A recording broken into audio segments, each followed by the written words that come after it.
How to use Instagram DME sticker. First of all, let's navigate and open the Instagram app on your phone and log into your account.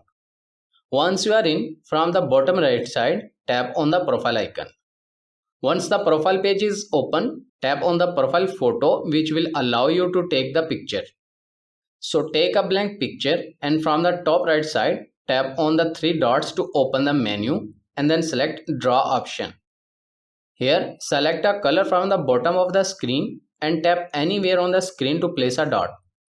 Now press and hold a moment on the screen and the background color would be added. After that, tap on the sticker icon at the top of the screen to open the sticker menu. From here, use the search bar to find the DME sticker. If the DME sticker is not available, don't worry, search for the question sticker. You can use a question sticker instead as an alternative. Tap on the question sticker, add your custom sticker that you want to add and place it on your story. From the bottom, you can select your close friend from your followers list, and once everything is ready, tap on the arrow icon and then tap add people button to post it. And that's it. This is how you can use the DME sticker on Instagram.